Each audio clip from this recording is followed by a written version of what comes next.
aunque los estereotipos y las etiquetas van cambiando con el paso del tiempo, seguramente, mientras yo estoy hablando, vos, que me estás mirando, ya te hiciste una idea de cómo soy. Mi forma de hablar me delata que soy argentino, que soy un hombre grande, y mi piel seguramente te está diciendo algo sobre mí. Estos datos, esta imagen que te hiciste, está formada por tus prejuicios. No te sientas culpable por tenerlos. Quien diga que no los tiene, miente. Lo importante es identificarlos y combatirlos. Porque, aunque a simple vista algunos estereotipos puedan parecer inofensivos, siempre terminan condicionando nuestra manera de ver al otro. Ahora te toca a vos.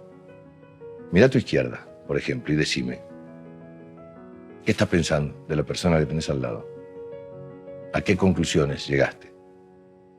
¿Cuáles de ellas crees que se deben a prejuicios? Hoy hemos invitado a un grupo de chicos y chicas de diferentes países y culturas para reflexionar sobre los desafíos a los que se van a tener que enfrentar.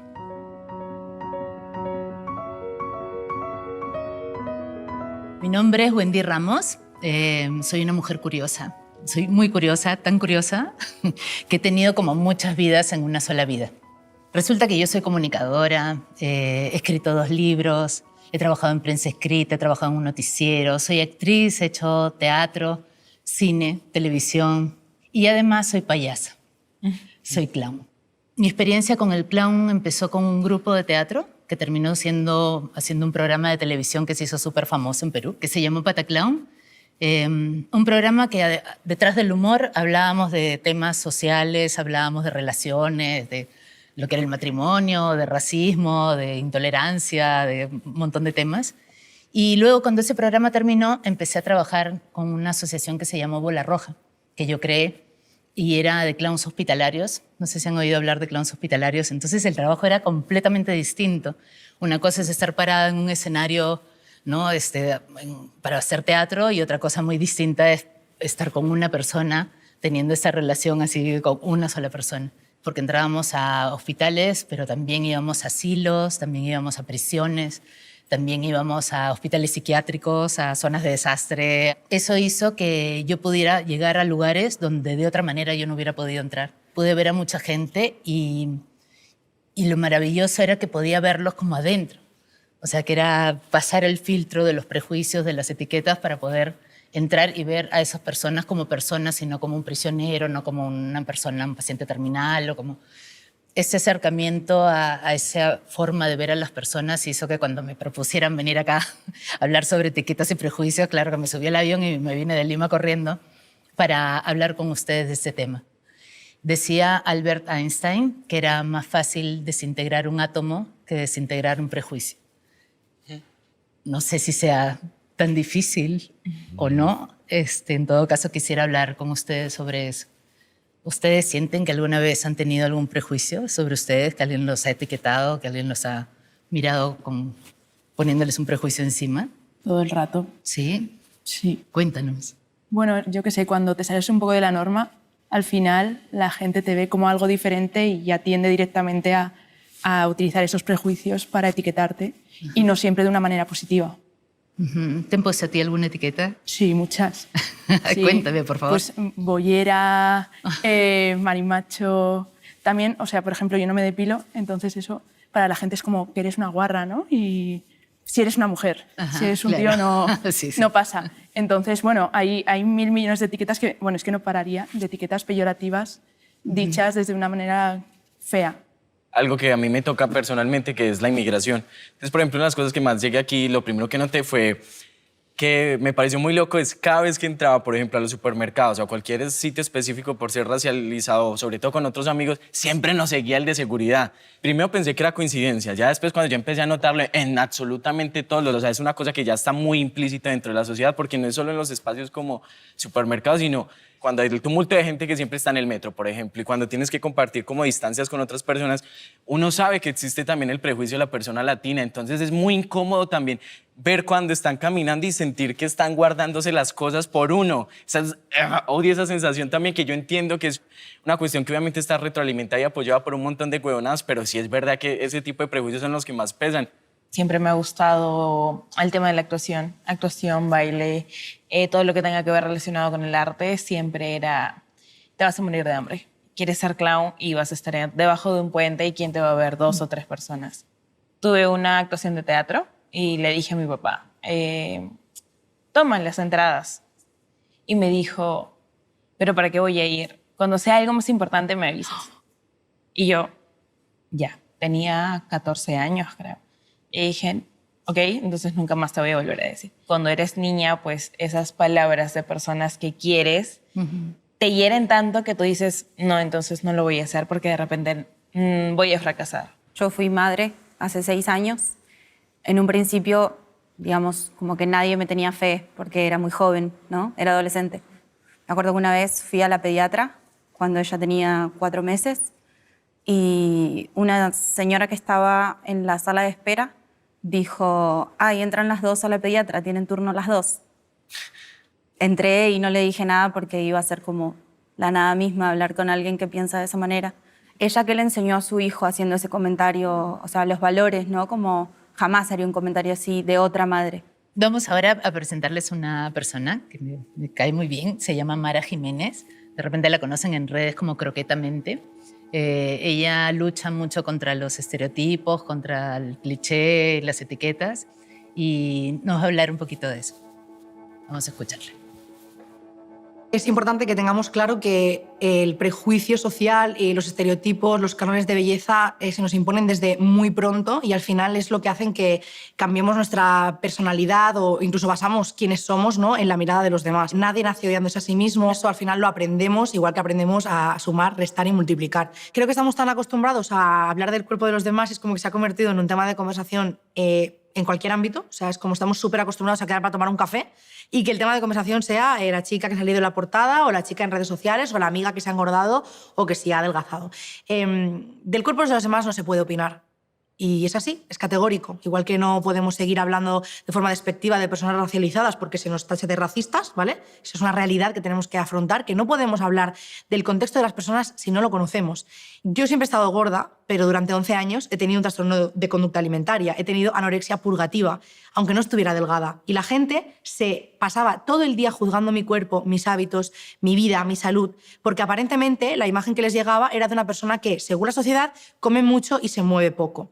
Por tanto, como no sabemos nada del contexto de la persona que tenemos delante, no sabemos nada de su historia, no sabemos hasta qué punto puede estar sufriendo, ¿por qué no mejor sacamos la mirada de ahí y empezamos a apreciar la diversidad corporal? Porque es algo que se nos ha arrebatado como sociedad. Ya no somos capaces de ver la belleza en los demás. Solo vemos un cuerpo si es normativo, si no es normativo, si se parece a los modelos que tengo como preciosos o no. Si realmente queremos ser una sociedad respetuosa, llena de empatía, tenemos que entender que no sabemos nada de la persona que tenemos delante solo viendo su cuerpo. Y como no sabemos nada de esa persona, de su contexto, de su dolor, de su historia, lo mejor es que saquemos el foco de su cuerpo. Y en caso de que queramos saber cómo se encuentra, preguntárselo de corazón. Creo que en este momento vital que estamos viviendo, en el que sabemos lo importante que es la salud mental, tenemos que parar de hacer esto. ¿Juzgamos mucho por las apariencias a las personas? ¿Sienten que pasa eso? Sí, nos fijamos mucho. Yo al menos siempre estoy juzgando. Así no lo quiera y así intente todo el tiempo salirme de eso. Yo veo una persona y no sé, por cualquier tipo de señal, quiero sentir que la conozco un poco o que sacas la ficha. Claro, que pueda asumir cosas sobre esa persona. Ahora como que hay que opinar de todo el rato por redes sociales como Twitter. Parece que uno tiene que ser un experto en arte, en literatura, en todo y no nos permitimos decir, pues no sé. Siempre tenemos que tener una opinión y como no se puede tener una opinión sobre todo, pues cogemos el cliché, lo superficial. Sería mentirse a sí mismo, decir que no nos rodeamos a lo mejor o vamos a hablar más con gente que creemos que se nos va a parecer más, porque al final también es una manera de protegernos a nosotros mismos. Por ejemplo, a mí me cuesta un montón, me he estado como autoeducándome para no saltar con conceptos para describir a las personas, por ejemplo, ¿no? Ah, la gorda. Porque es lo primero que sale, porque toda la vida he escuchado eso, ¿no? Lo que decías, o sea, es bien difícil, o sea, parar y decir, la chica el que hace esto, ¿te acuerdas la que era así? O sea, buscando otras maneras, me dice, la gorda.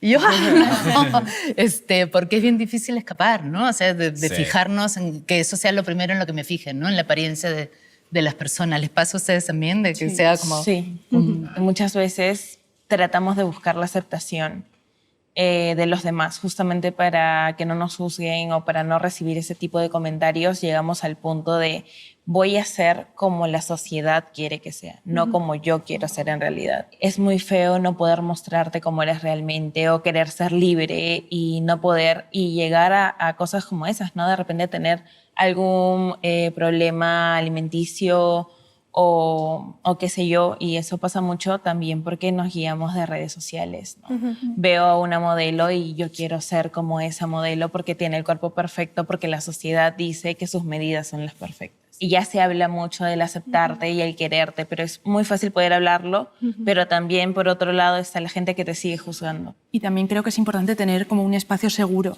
Eso es. Porque es que si no tienes ese espacio, es que por mucho que quieras ser libre y tal, si no tienes un entorno que te apoya y con el que sentirte bien, es que es súper, súper complicado. Uno de los problemas del prejuicio es que nos da miedo el ridículo, nos da miedo como pues eso, como experimentar, como cagarla, como saber que lo que estoy haciendo está mal. Entonces, obviamente, nunca nos permitimos como salir de esa zona de confort, esa norma, esa zona de norma en donde pues no te vas a permitir jamás cuestionarte a ninguna de las cosas que estás haciendo. Y el tema del contexto que decía Mara sobre, por ejemplo, yo llegué 3 días tarde a buscarla a Olivia, que es mi hija, al jardín.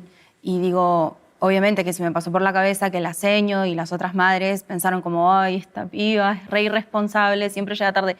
Y quizás fue porque yo salía de trabajar y fueron 3 días consecutivos en los que me vieron llegar tarde, como apurada, como, ¿qué estuvo haciendo? ¿Entendés? Como, y no lo saben. Es muy fuerte también que uno tenga que vivir las cosas para dejar de prejuzgarlas también, porque está la empatía. Creo que uno puede ponerse en el lugar del otro y no solo tener que vivirlo para poder entenderlo.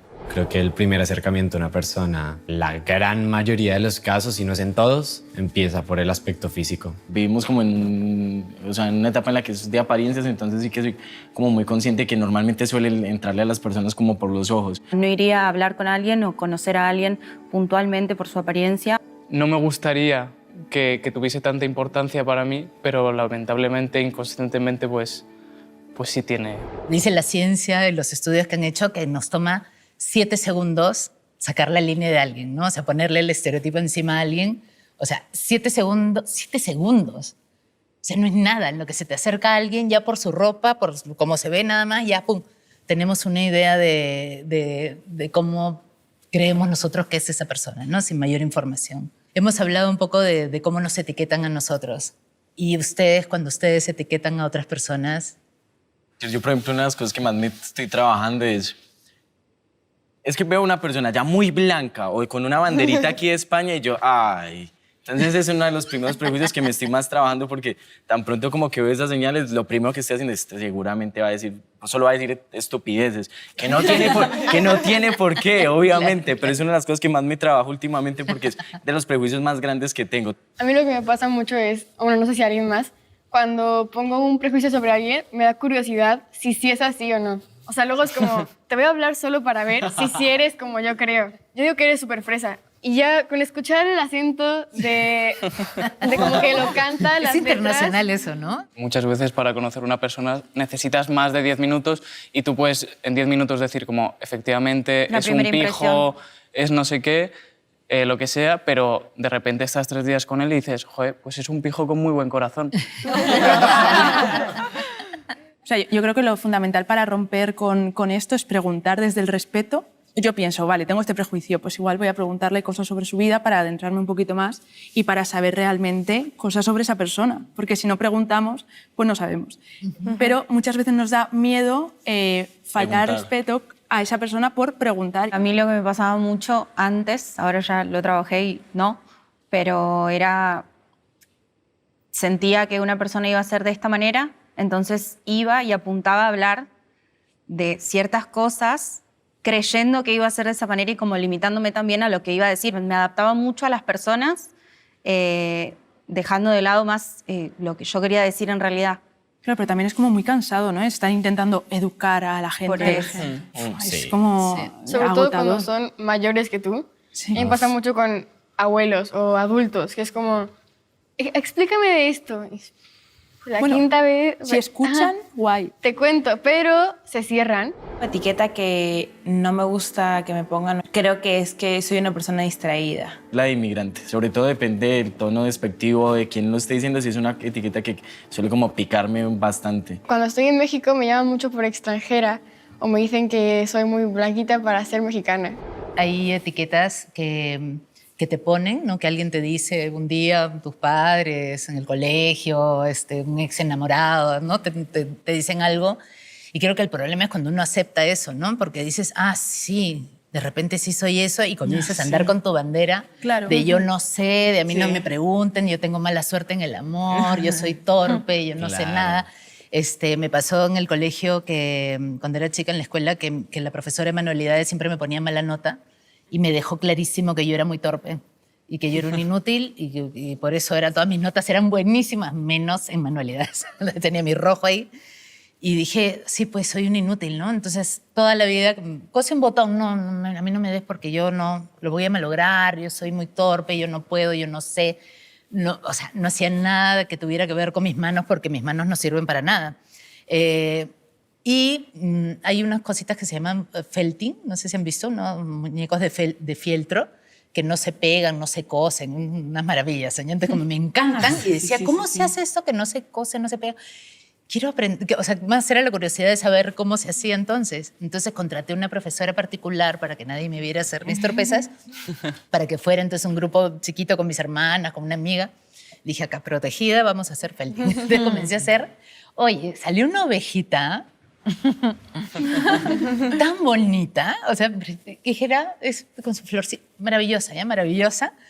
Y la vi así y dije, ¿cómo salió esto de mis manos? Y la cara de la profesora en los dibujos animados han visto que se hace y se caen las piecitas de rompecabezas y así igualita, se me cayó la profesora y miro otra vez y era la puerta abierta a todo lo que era con mis manos. Claro. Wow. Porque se rompió eso, o sea, en el momento que yo digo, me mintió, me mintió, yo no era torpe. Entonces, y ahí comienzo a hacer cosas, me meto a clases de dibujo, porque se me abre esta puerta que yo misma me había cerrado y a veces no importa quién te diga nada si es que tú mismo no dices, oye, a ver, ¿de verdad soy tan torpe? ¿De verdad tengo mala suerte? ¿De verdad no? ¿Soy demasiado distraída? O sea, la etiqueta que sea que nos hayamos puesto.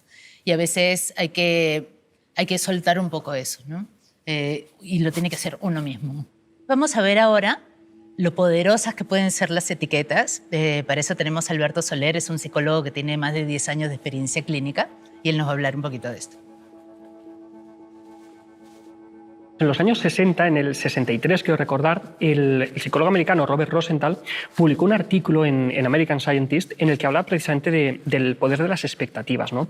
La directora de un cole de California, que se llama Lenore Jacobson, se puso en contacto con Rosenthal y juntos diseñaron un experimento para llevarlo a cabo en las aulas. Cogieron a 320 alumnos de 6 cursos diferentes al azar y les pasaron unas pruebas de inteligencia. De esos 320 alumnos, seleccionaron otra vez aleatoriamente a 65 y de esos alumnos elaboraron unos informes falsos que entregaron después a sus profesores.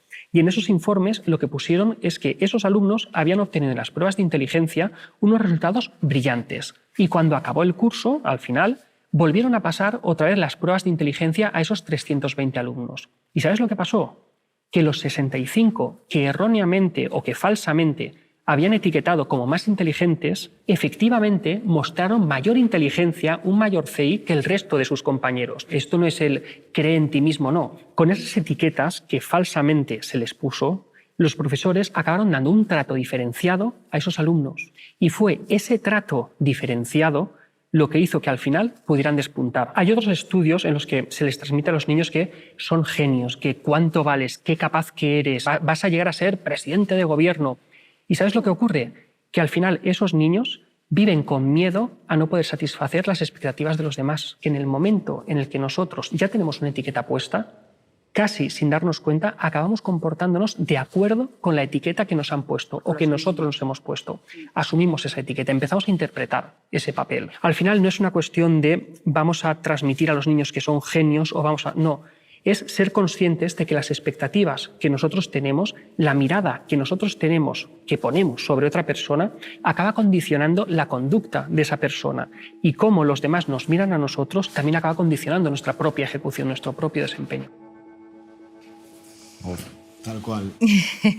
¿Hay etiquetas que ustedes creen que hayan condicionado un poco su comportamiento, las cosas que hacen? Sí. Un montón. ¿Sí? Yo sí, por ejemplo, en el cole siempre pues era normal, o sea, de notas y tal, ni se me daba muy bien ni se me daba muy mal, y me metí en una casilla que yo pues era que me costaba el cole, y de repente llegué a la universidad y me empezaron a decir en la uni, o sea, nos decían todo el rato que se nos daba bien, empecé a tener buenas notas y dije, joder, pues todo lo que me habían dicho ahora se está rompiendo. Claro, a uno se le olvida muchas veces que esos prejuicios, independiente que sean comentarios o que sean cosas pequeñas que uno piensa, el pensarlas o el nombrarlas ya le está dando forma no solo a cómo tú entiendes, sino también a tu cerebro. O sea, es algo que es real. Entonces, claro, el que tú te pongas tantos prejuicios o tantas etiquetas, muchas cosas, ya sea de manera positiva o despectiva, pues sí que va a terminar afectando tu realidad, porque todo lo que tú nombres y todo lo que tú pienses ya es real aquí. Si tú crees que eres un tonto o si tú crees que pues siempre te va a salir mal, pues evidentemente vas a terminar condicionándote a que todos tus días pues sean una mierda. A mí me angustia un poco pensar así como de si pienso cosas bonitas se va a materializar, la realidad está en mi mente, porque... Hombre, no, ojalá sí también. Porque, joder, si de repente empiezas a pensar cosas malas y estás diciendo oh, esto se va a materializar o no, piensa cosas bonitas. Y creo que eso tampoco es sano, que no pasa nada por tener un día de mierda. Yo tenía una profesora de segundo de bachiller, que era mi tutora, que cuando le dije lo que iba a estudiar, yo cambié como de carrera unas cuantas veces y al final me decanté por periodismo, protocolo y organización de eventos, que es como una carrera, son dos carreras que no se suelen conocer juntas y tal. Y cuando fui a hablar con ella, estaba con mis padres, dijo, otra más a morirse de hambre. Y entonces yo me quedé así, flipé. O sea, menos mal que en casa tengo un apoyo muy guay, pero salimos de ahí los tres diciendo, pero ¿y esta señora? Porque ella además es profe de lengua, o sea, es como, ¿pero qué? O sea, ¿hola? Yo creo que también muchas veces cuando alguien nos viene a dar un consejo, nosotros le decimos una manera que nosotros creemos que es la correcta, y nos viene a dar un consejo y es totalmente diferente a lo que queríamos escuchar, como que entramos al conflicto, pero realmente porque somos muy, o al menos en mi caso igual, somos más individualistas y queremos tener la razón. O sea, yo, por ejemplo, en mi caso, antes de entrar a la universidad no tenía claro, estaba un poco perdido y tal, pero yo pensaba que quería ser bombero. Entonces yo estaba muy enfocado con ello y pues como en casa me pusieron como barreras, ¿no? En plan que eso me dijeron como que no. Yo en ese momento me enfadé mucho por decir, joder, no me dejan hacer lo que yo quiero y tal, pero realmente porque también ellos me veían que no era lo que yo quería y ahora mismo pues, estoy estudiando lo que me gusta y estoy encantado y me alegro de que me hubieran puesto como esas barreras también. Con 12, 13 años que me decían ciertas cosas, yo me limitaba y empecé a tener miedos a cosas como, por ejemplo, a hablar en público o el miedo a equivocarme o a preguntar algo que de repente no estaba mal, pero yo lo veía mal. Muchas veces me llamaron como muy lento, como tonto, entonces mucho tiempo me pensé realmente como que me encancillé en que era bastante tonto, que era bastante torpe. La gente iba a esperar que no lo iba a hacer bien o que lo iba a hacer súper desprolijo por tener la edad que tenía. La verdad que eso me condicionó bastante a la hora de maternar porque sentía que de verdad lo iba a hacer mal. Hice un experimento, ¿ya? Porque yo les conté que enseñaba clown y empezaba... La gente no sabe ya, pero antes de que ustedes vinieran, el público que está mirando en su pantalla, hicimos un ejercicio de nombres acá, ¿ya? Y ese ejercicio de nombres lo que hacía era que empezaba cada uno y tenían que decirme su nombre, su edad, qué estudiaban, en dónde trabajaban, ¿no? Y por qué querían estar en el taller. Y así lo hacía siempre, ¿ya? O sea, todos los talleres que yo daba empezaban igualito y un día me olvidé. Me olvidé de hacer eso y cuando llegó la hora de almuerzo, que era un taller que era todo el fin de semana, y llega la hora de almuerzo y digo, ¡oh! No hice la presentación y a mí me parecía súper importante que la gente tuviera un momento donde presentarse y además yo para saber por qué estaban ahí también. Y dije, ¿qué hago? ¿Cómo lo soluciono? Entonces le dije, vamos a hacer un juego. Vamos a adivinar en qué trabaja la gente, ¿no? Entonces vamos a tener 3 opciones, me iba inventando. Vamos a tener 3 opciones y si no la chuntamos, si no decimos lo que es, la persona nos cuenta qué es. Ya, entonces comenzaron, ¿no? Y como ya habíamos estado jugando en la mañana y bailando y haciendo un montón de cosas, comenzaron a saltar los estereotipos, pues, ¿no? Entonces al que bailaba feo era ingeniero. ¿no es cierto? Entonces era ingeniero, era farmacéutico, la otra que hablaba y preguntaba, de todas maneras era actriz, profesora de inicial, lo calladito, contador, ¿no? Entonces todo el mundo comenzó como a soltar ese tipo de cosas y me pareció súper interesante. Entonces luego comencé a comparar. Entonces habían grupos donde hacía esto de que no se presentaran para ver qué pasaba con ellos y luego otros grupos donde seguíamos la dinámica normal, ¿no?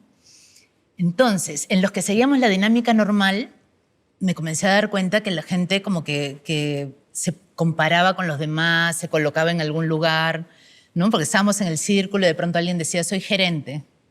Ah, soy gerente, ¿no? Hola. Desempleado, y el desempleado. Entonces, ¿no? Nos poníamos por arriba, por abajo, pero los que no tenían información se acercaban entre ellos libres de prejuicios, porque no sabían. Y además estábamos todos con ropa de buzo, no sé cómo se dice, de chándal, ¿no? De ejercicios. Entonces también yo les decía, no puedes ir maquillado, no puedes llevar joyas. Entonces estás con una ropa con la que normalmente no estás, están todos parecidos, como que pierdes, ¿no? No hay tu ropa que te identifica como, ¿no? Entonces estaban un poco así y se conocían de esa manera. Y era muy bonito lo que pasaba en esos grupos, ¿no? De pronto hacerte amigo de alguien que no te hubieras hecho amigo si hubieras sabido qué cosa hacía o por qué se viste diferente que tú o porque no te conecta, ¿no? Tenemos a Michael Sandel, que es el filósofo contemporáneo más popular del mundo. Él es profesor de la Universidad de Harvard y ha ganado el premio Princesa de Asturias de Ciencias Sociales. Vamos a escucharlo, ¿ya? Tiene una cosa súper interesante. Los prejuicios a menudo surgen de la intolerancia. Un prejuicio es el ejemplo perfecto de una injusticia, de un trato inmerecido a una persona. Pero, ¿puede un prejuicio ser en alguna ocasión algo defendible? ¿Una virtud? Piensa en el siguiente ejemplo. Llegas a casa del instituto y a la hora de cenar, estás hablando con tus padres sobre un conflicto que ha ocurrido hoy. El profesor ha dicho que he hecho esto, pero no es cierto. Fue otra persona. Tus padres no estaban allí, pero ¿no esperarías que tuvieran un prejuicio a favor de tu versión sobre lo que ha pasado? ¿Es ese un prejuicio legítimo o un fallo del juicio imparcial? ¿Puede un prejuicio ser algo bueno a veces? ¿Una manera de expresar lealtad o solidaridad hacia los miembros de nuestra familia? ¿O depende de las circunstancias? Si una persona tiene una tiendecita y su hija necesita un trabajo, ¿lo consideraríamos una injusticia si la contratara allí? Seguramente no. Ahora supongamos que fuera jefe o jefa de una agencia gubernamental muy importante y que hubiera muchas personas postulándose, o que fuera rector o rectora de una universidad y hubiera muchas solicitudes. Si ese padre o madre colara a su hija en el proceso de admisión, lo veríamos de manera muy distinta. ¿Qué opináis? A mí me dejó pensando eso. Claro, en un caso sí, en otro no. ¿Qué piensan ustedes? Yo estaba pensando al principio del vídeo, es como un dilema porque si alguien pone un prejuicio sobre mí, por ejemplo, es como que yo tengo esa oportunidad de romper con ese prejuicio, porque si yo sé que tú piensas cualquier cosa sobre mí, es como se va a estar más fijando en mí, entonces tengo la oportunidad de demostrar lo contrario para ya como tapar esa etiqueta que tú estabas poniendo. Pero también a la vez es como que estás actuando falsamente, o sea, como que es antinatural. O sea, tú quizá, si tú no pensaras eso de mí, yo quizá no haría eso. Al final uno también se le olvida el peso que también tienen no solo los prejuicios, sino también dentro del campo como, pues, yo qué sé, roles de género, roles del cumplimiento dentro de un espacio, una sociedad, porque por ejemplo los prejuicios no funcionan de la misma manera. O sea, no es lo mismo que a mí me digan puta que le digan puta. Yo no lo siento de la misma manera en la que te lo van a decir a ti. Entonces, claro, eso es la carga, nada más por ser mujer, es un prejuicio que pesa el doble o pesa el triple. ¿Creen que hay prejuicios positivos? Yo creo que más bien que pues, se pueden reivindicar.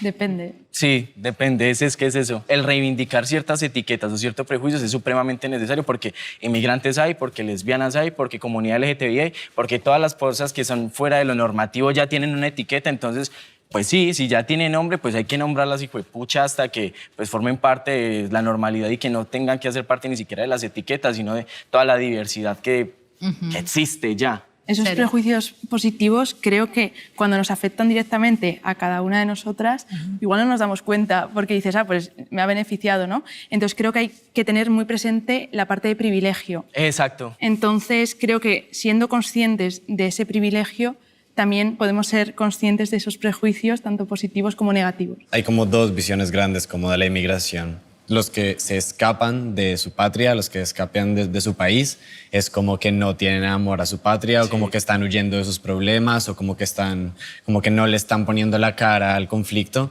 Esa es una visión. Y luego está la otra que es como, qué bueno que viniste, qué bueno que no tienes que vivir esta guerra que llevas 60 y tantos años y desde hace mucho antes. Yo al comienzo me sentía súper culpable y como súper culpable también de tener el privilegio, como el privilegio de que en ese momento pudimos ahorrar el dinero para que pudiera comprar el tiquete e irme. O sea, lo siento como algo tan bueno que he hecho por mí, darme la oportunidad de estar mejor si puedo tener la oportunidad de estar mejor. Y siento que puedo hacer mucho más por mi país que estando ahí metido. A mí me pasó exactamente igual. Sí. Cuando estaba por venir los comentarios negativos, ¿no? Pero te estás yendo, justo había habido un cambio de gobierno y era como que, te estás yendo porque estás huyendo del presidente y no eres capaz de poder trabajar porque el que está aquí trabaja, sea con quien sea y que no sé qué. Y yo, no me estoy yendo por eso. Y yo también me metí un poco eso, ¿no? De repente, seré cobarde porque me estoy yendo y porque estoy huyendo. Creo que con esa etiqueta de persona fuerte que sale de su país es con la que me quedaría. Algún prejuicio puede ser bueno o por lo menos nosotros podemos tomarlo como bueno. Creo que hay prejuicios que nos pueden ayudar, pero siempre teniendo como una visión más global y no centrándonos únicamente en eso. No son ni buenos ni malos. Hay gente que se toma todo negativo porque estás hablando sobre ella y hay gente que lo toma como de manera para mejorar. Los buenos yo creo que podrían ser cuando halagas a una persona, pero cuando halagas a esa persona también estás poniendo esas expectativas que quizás sean irreales. Hay un punto que me parece súper importante, que se asocia mucho con la adolescencia, pero yo creo que va por toda la vida, que es que a veces como que queremos entrar en ciertos grupos, ¿no? Pertenecer a una tribu, integrarnos, ¿no? Entonces me gusta el rock y soy rockera, me gusta el trap, soy trapera, el clown mismo tiene toda una comunidad de gente, o sea, donde yo viajo es como siempre hay clowns ¿no? Y siento que pertenezco. Pero a veces uno como que se esfuerza a hacer cosas para entrar en esos grupos, ¿no? Me pasó que era subterráneo, ¿se entiende? Sí. Música punk, sí. Una época en mi vida tenía a mi novio. Underground. Y entonces me echaba acetil rojo en la boca, me pintaba toda de negro, ¿no? Y me llevaba a pasear al cementerio. Me decía, vamos a pasear, y nos íbamos al cementerio. Entonces, por ejemplo, a mí me gusta mucho la playa, pero ¿cómo iba a decir yo en ese grupo de gente, ahí vamos a la playa? Sería para ni hablar. Entonces, por ejemplo, eso era como, me lo comía y no. Entonces, sí, al cementerio, qué lindo, vamos al cementerio. Pero, claro, entonces te comienzas a forzar porque nos gusta pues, pertenecer a un grupo y a veces hay cosas que dejas de hacer o te pones, o la ropa, o hasta la comida, ¿no? Yo soy vegetariana, soy ovo-lacto vegetariano. Comenzamos a identificarnos con ciertos grupos. ¿A ustedes les ha pasado alguna vez sentir, o sea, de querer pertenecer? Porque, claro, uno se siente integrado, ¿no? Se siente más cómodo en un grupo, Claro. pero a veces también un poquito forzado, ¿no? A ciertas cosas. ¿Les ha pasado? Es que es lo más cómodo, ¿no? Pertenecer a un grupo porque ahí ya tienes que dejar de hacerte preguntas porque Obvio. ya te vienen dadas. O sea, yo soy cristiano, pues los cristianos opinan qué tal. Entonces ya yo no tengo que preguntarme qué hay después de la muerte. Yo soy lo que sea. Creo que tenemos un poco de miedo a lo desconocido y como que tratamos de buscar gente que piense igual que nosotros o tratar de no estar solos. Pasó que cuando empecé la universidad había ido toda mi vida a la misma escuela. Tenía mi grupo, mis amigas con quienes me sentía cómoda. Y empecé la universidad, y empecé una universidad pública y era toda una diversidad de gente, era hacer relaciones nuevamente y, bueno, ¿con quién me identifico? Es como que me sentía como extraña Y bueno, ¿con quién puedo compartir? Además, un montón de gente. Yo estaba acostumbrada a un grupo mucho más chico. Entonces, fue como sentirme un poco perdida al principio. Necesitamos sentirnos arropados por una sociedad, necesitamos sentirnos como aceptados todo el tiempo, intentando satisfacer esa idea que uno tiene de uno mismo y como intentando demostrarse cosas, intentando ser la misma persona y ser consistente con uno mismo, se vuelve también como una cárcel y también hay muchos prejuicios contra uno mismo. Yo creo que es imposible ser completamente lógico, imposible ser completamente, o sea, no contradecirse en la vida porque pues la cosa es de equivocarse y de cambiar. Somos seres humanos y muchas de las cosas están fluctuando todo el tiempo y el no tenerlo todo supuestamente construido, ordenado, está siempre como dentro del prejuicio, es que no tienes vida, no tienes futuro y es como, a ver, tú tienes 15 años y ya sabías que con 32 años ibas a hacer esto, porque sí, entonces a mí me falta, o sea, igual a mí no me dieron entonces ese manual, pero son cosas que al final van fluctuando, o sea, tú vas cambiando muchísimo a lo largo de tu vida y lo que tú pensabas que igual estaba bien, ahora te das cuenta que era una babosa, o sea, que yo me acuerdo que yo era lo más machista que había hace 8 años. Y ahorita yo me miro y digo, ¡jueputa! ¿Cómo? O sea, ¿Quién eras tú hace 8 años? Sí, sí, que obviamente los sigo sin decir una deconstrucción, pero son muchas cosas que todo el rato están cambiando. Mis prejuicios no son los mismos de hace 3 semanas, por ejemplo. Muchas veces te presionas incluso a ser de una manera por simplemente pertenecer a un grupo. Y yo he sentido más que he sido yo mismo el que se ha puesto presión para encajar en ciertos ambientes. Sí que he hecho un montón de cosas para sentirme parte de, pero yo creo que era más bien para sobrevivir dentro de. He sentido mucha presión, en especial cuando siento que estoy solo en el espacio. Por ejemplo, temas de los cuales se hablan y yo por entrar en ese grupo termino hablando de eso que no me interesa o que no me parece correcto. El psicólogo y terapeuta Jorge Bucay es uno de los autores más leídos en el habla hispana y él se le ha pasado años de años estudiando la mente humana y cómo funciona y nos va a hablar ahora un poco sobre cómo ve él ese tema de los prejuicios y las etiquetas. Sí, hay un tema que me ocupa mucho, tanto en mi consultorio como en mi vida personal.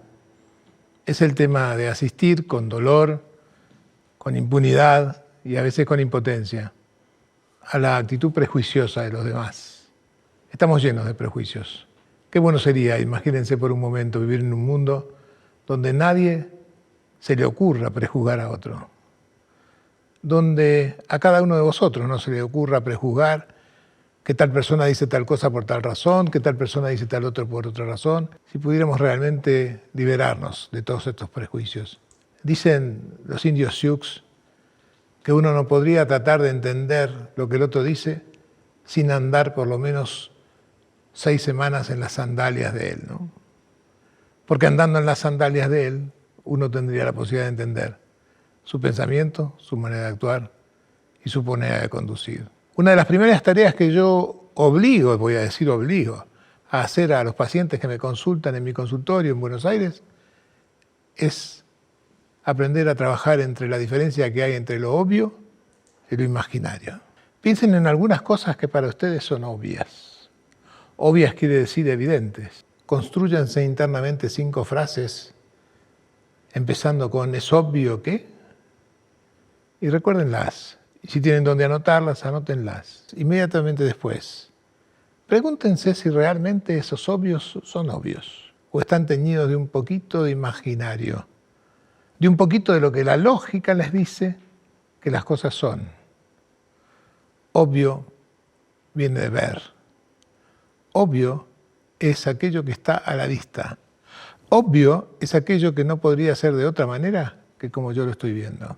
Cuando hagan esto, fíjense qué difícil que es encontrar a nuestro alrededor cuáles son aquellas cosas que son obvias y verdaderamente obvias. ¿Cómo creen ustedes que podríamos hacer para vivir un poquito sin etiquetas, de no tener esas cosas obvias que en realidad la mayoría no lo son, ¿no? Yo creo que preguntar.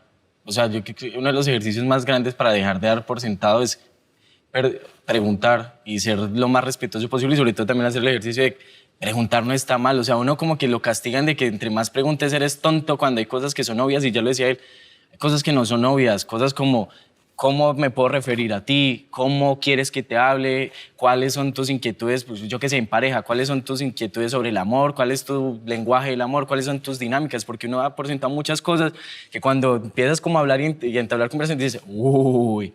Igual creo que la otra parte también, aparte de preguntar, si tú ves que algo te molesta, también decirlo. Si Eso. nadie te está preguntando, o sea, digamos, yo estoy esperando que me pregunten cualquier cosa y no lo hacen, pues yo lo digo aún así. Que lo obvio a veces es útil porque, o sea, por ejemplo, podemos decir que 2 más 2 es 4, ¿no? Y es obvio para todos, pero demostrar eso, no tengo ni idea de matemáticas, pero entiendo que demostrar eso debe ser muy complejo. Entonces, si cada persona que quiere estudiar matemáticas tiene que investigar y averiguar por qué 2 más 2 es 4, ese tiempo lo perdería en que las matemáticas pudiesen crecer. Entonces, esos prejuicios creo que son útiles en asumir que ha habido gente inteligente que ha dicho 2 más 2 es 4 y poder construir sobre eso, que si estás cuestionando todo el rato lo que ya te viene dado, es más difícil crecer. Pero si no cuestionas, Claro. no creces. Yo creo. En ciertos, igual no en el 2 más 2 es 4, pero quizá en otras partes de la vida, ¿no? Cuestionar es fundamental. Otra manera de, o sea, es ponerse en la piel de los demás. Yo creo, eso es algo que siempre me ha dicho mi madre, cuando algo pues, o me sentaba mal o algo así, o cuando me peleaba con mi hermana, siempre me decía, ponte también en su piel. Y entonces ahí, cuando te pones desde fuera y ves tu reacción, a veces yo soy un poco impaciente a veces y reacciono a lo mejor de una manera, y luego digo, joder, pero es que a lo mejor yo de primeras también reaccioné mal. Yo creo que otra herramienta para no erradicar el prejuicio, creo que va a estar siempre, es cerrar la boca. O sea, sí, directamente.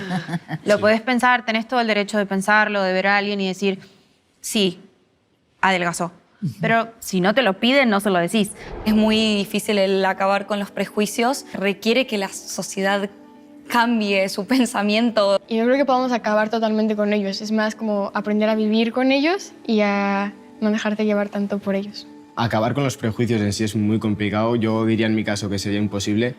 Ser consciente de ellos y hablar mucho con uno mismo y decir hasta qué punto esto es un prejuicio o yo tengo conocimiento de esto o no, y preguntando y hablando sobre todo. A mí una cosa que me ha servido mucho para trabajar con esto es por mi carrera como payasa, como clown. Porque a veces uno piensa que el clown es como ponerse cosas, ¿no? De hecho, yo pensaba, ¿no? Me pongo un vestuario, me pongo maquillaje, me pongo la nariz, me pongo mis chistes y soy muy graciosa. Y luego, cuando llegué, me di cuenta que era todo lo contrario, ¿no? Que era más bien quitarse. Y era quitar. Decía Miguel Ángel cuando hizo el David en mármol, decía, esa alma estaba escondida en ese bloque de piedra. Solo tuve que quitar lo que sobraba, ¿no? Y es claro, y quitarse toda esa construcción que uno hace, ¿no? Entonces, de pronto, quitarme cosas que además de las que me siento muy orgullosa, ¿no? Entonces, quitarme mi carrera, mis medallas, mis diplomas, todos mis seguidores de las redes, quitarme, ¿no? Mis películas, mis alfombras rojas, ¿sí? ¿No? Y de pronto me voy sintiendo como, que soy solo esto, lo que está acá y no soy nada más. Y solo desde ese lugar yo me puedo encontrar con otra persona, ¿no? Y eso me ayudó mucho el clown que hice trabajando de manera social, ¿no? Porque, claro, en un escenario yo estoy acá, y imagínense, ustedes están de público y están en la oscuridad y yo voy y me subo y cuento mi historia.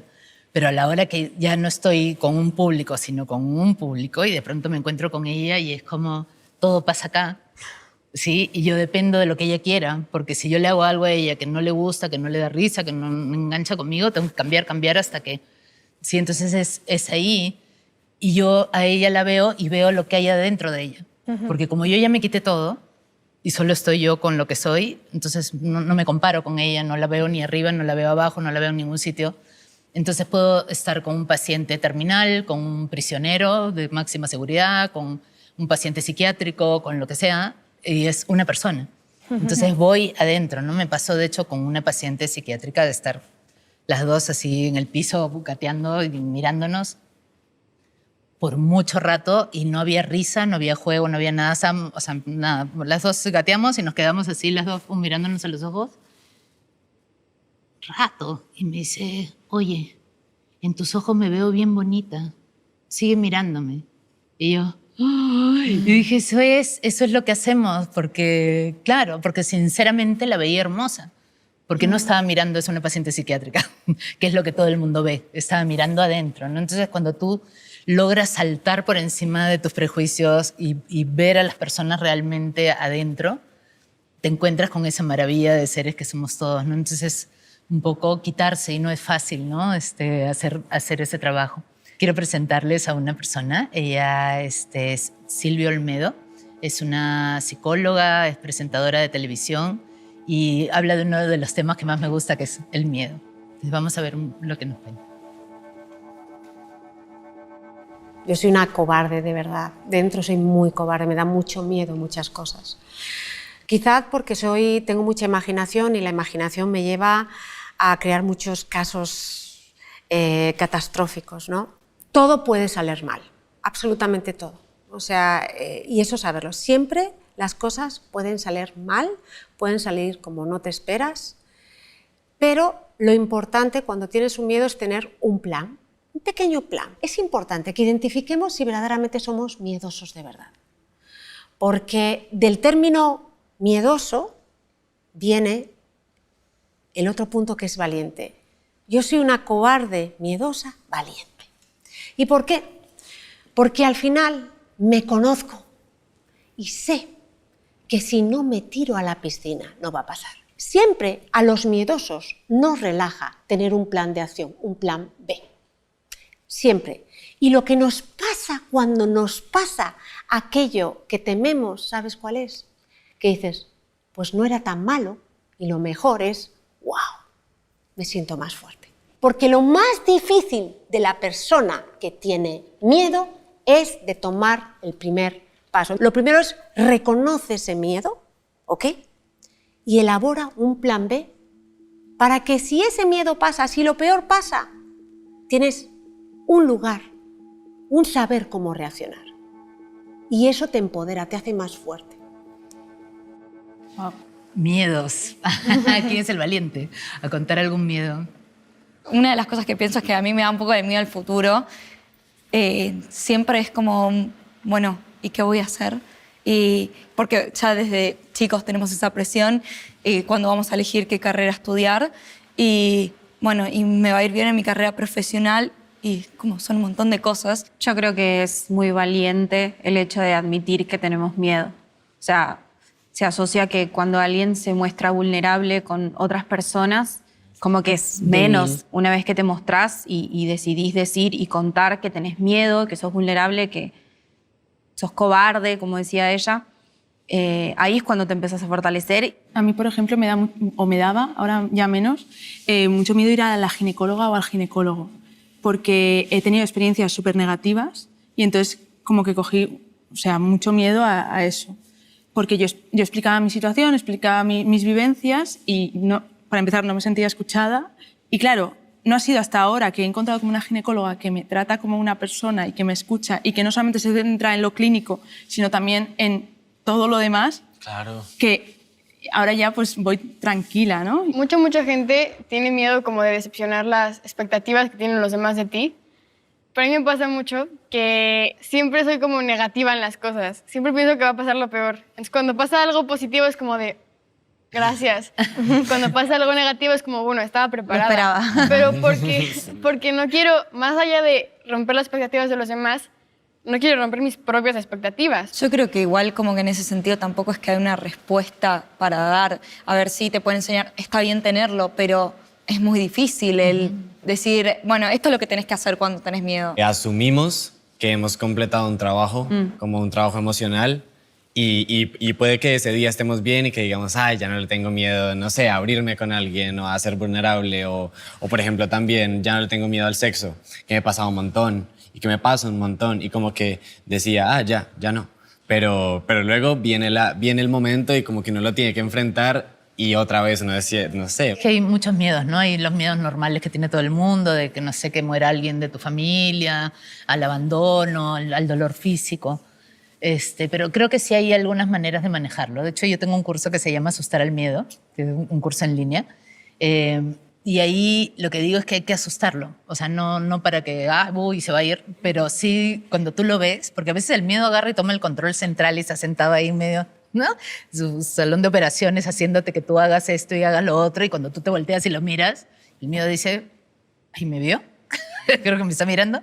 Y entonces ahí cuando tú lo ves y se paraliza, como que lo puedes desmenuzar y darte cuenta de que está hecho de verdad, ¿no? Entonces hay cosas ahí que podemos controlar y cosas que no podemos controlar. Por ejemplo, yo tengo un unipersonal que se llama Cuerda, que lo hice después de muchos años de ser payasa. Nunca me había parado solo en un escenario ni como actriz ni como clown. Y era mi primer unipersonal después de muchos años que la gente me había visto en este programa famoso. Estaba haciendo algo completamente distinto a lo que había hecho en ese programa. Y yo tenía terror de que la gente me comparara con eso que yo había hecho hace 10 años. Claro. Entonces tenía miedo de eso, tenía miedo que no les gustara, porque lo que hacíamos en el programa, si bien hablábamos de temas, era muy burlón, era muy de etiquetas. O sea, nos poníamos vieja, gorda, de todas las etiquetas posibles, y nos burlábamos de eso. Y acá no había nada de eso. Es más, había momentos donde yo lloraba, pero, o sea, drama también. Entonces era como un teatro para 700 personas. Iba a estar yo sola ahí. Y uno de mis terrores era mi memoria, porque tengo muy mala memoria. Y decía, ¿qué tal si me olvido? Porque estoy sola en el escenario, ¿qué hago? Porque cuando estás con otro actor te ayudan, pues no, pero ahí sola, era como que si me olvido y si me quedo en blanco y si... Entonces dije, a ver, agarré las 3 cosas, dije, a ver, que me comparen, que les guste o no les guste, yo no puedo hacer nada con eso. Porque eso no está en mi cabeza, eso está en la cabeza de otras personas, no me puedo meter en la mente de la gente para que les guste lo que yo estoy haciendo. Lo único que puedo hacer es hacer muy bien mi trabajo, ¿no? Entonces, me demoré años para preparar ese espectáculo. Estaba todo mi corazón ahí, lo mejor que yo podía hacer estaba ahí. O sea, ya no podía hacer nada más para que estuviera como yo quería. Entonces eso lo tengo que soltar porque no puedo hacer nada. Lo otro de la memoria decía, ¿qué hago? Porque de verdad tengo mala memoria. Entonces dije, miedo. ¿Qué necesitas? ¿Qué necesitas? Entonces comencé a llegar al teatro, tipo 4 horas antes de que empezara la función, y pasaba toda la obra yo solita antes. Entonces, hice como 240 funciones por ahí. Y entonces hice como 240 más o más, porque a veces lo pasaba 2 o 3 veces, pero no hubo ninguna función donde yo no pasara enterita la obra solita, en el escenario, con todas las cosas, con toda la letra, toda la obra sola. Y ahí yo me quedaba tranquila. Decía, ay, sí sé la letra. Sin miedo, cálmate, que sí me la sé. Y si me notaba que estaba como medio enredada, ahí me lograba poner todas las cosas bien antes de salir a escena, ¿no? Entonces, esa era mi manera de calmar mi miedo, ¿no? De qué tengo que hacer para que mi miedo se calme. Si eso es lo que me da miedo, entonces, ¿qué puedo controlar, qué no? Y lo que puedo controlar, solucionar de alguna manera.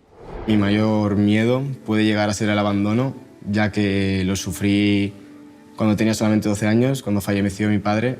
Yo creo que uno de los mayores miedos que tengo incluso hoy es el miedo al fracaso y al futuro. No cumplir con mis propias expectativas y también no cumplir con las expectativas que los demás ponen en mí, como el no llegar a ser la persona que quiero ser de mayor. Tenemos miedo de lo que no conocemos, nos asustan las personas que viven de una manera completamente distinta a la nuestra, ¿no? Nos da miedo ese acercamiento. A veces, no sé, abres tu Instagram y comienzas a pasar y es muy fácil que nos salten las etiquetas inmediatamente, ¿no? Fue un hacer juicios, salta, por impulso, ¿no? Ay, gorda, vieja, nerd. ¿Y qué es lo que hacemos nosotros con eso, no? Creo que probablemente el juicio siga apareciendo, ¿no? El prejuicio va a venir porque estamos muy acostumbrados a hacerlo, pero creo que hay que frenar, darte cuenta de lo que está pasando y dar ese salto por encima, ¿no? Verlo, darte cuenta, oye, estoy emitiendo un juicio sobre algo que no conozco, ¿no?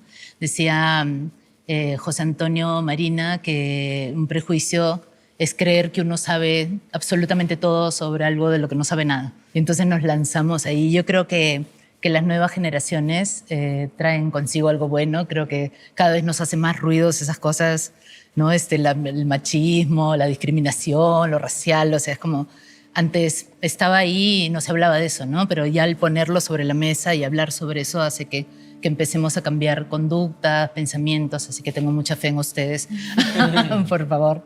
Y nada, seguir tratando de cambiar el mundo, ¿no? De empujar todos en esa dirección, de que haya menos etiquetas y podamos mirarnos sin ese filtro, ¿no? Sin ver tanto la circunstancia de la persona, sino esa belleza que todos tenemos. Gracias. Me ha encantado estar con ustedes hoy día. Igual. Gracias.